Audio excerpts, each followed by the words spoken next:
6 പൈപ്പുകൾ ഉപയോഗിച്ച് ഒരു ടാങ്കിൽ വെള്ളം നിറയ്ക്കുവാൻ 1 മണിക്കൂർ 20 മിനിറ്റ് വേണം. എന്നാൽ 5 പൈപ്പുകൾ ഉപയോഗിച്ചാണ് നിറയ്ക്കുന്നതെങ്കിൽ എത്ര സമയം വേണം?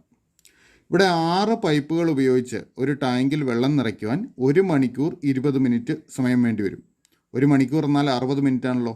അപ്പോൾ 60 20 കൂടെ കൂട്ടിയാൽ 80 മിനിറ്റ് സമയം വേണം. 6 പൈപ്പുകൾ ഉപയോഗിച്ചാൽ ടാങ്ക് നിറയാൻ 80 മിനിറ്റ് വേണം. അങ്ങനെയെങ്കിൽ 5 പൈപ്പുകൾ ഉപയോഗിച്ചാണ് നിറയ്ക്കുന്നതെങ്കിൽ എത്ര സമയം വേണമെന്നാണ് കണ്ടുപിടിക്കേണ്ടത്. നമുക്കാദ്യം ഒരു പൈപ്പ് മാത്രമാണ് ഉപയോഗിക്കുന്നതെങ്കിൽ ടാങ്കിൽ നിറയാനായിട്ട് എത്ര സമയം വേണ്ടി വരുമെന്ന് കണ്ടുപിടിക്കാം.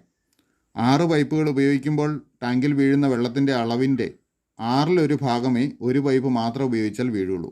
അപ്പോൾ സമയം 6 ഇരട്ടിയാവും. അതായത് 80 മിനിറ്റിൻ്റെ 6 ഇരട്ടി. 80 × 6 8 6 48, അതായത് 480 മിനിറ്റ് സമയം വേണ്ടി വരും. അങ്ങനെയെങ്കിൽ 5 പൈപ്പുകൾ ഉപയോഗിച്ചാലോ?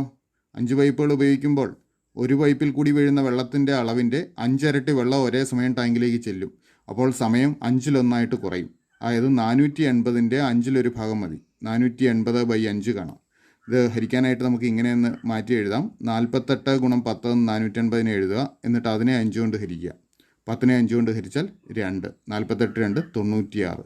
അപ്പോൾ 96 മിനിറ്റ് സമയം കൊണ്ട് ടാങ്ക് നിറയും. ശരിയുത്തരം ഓപ്ഷൻ ഡി.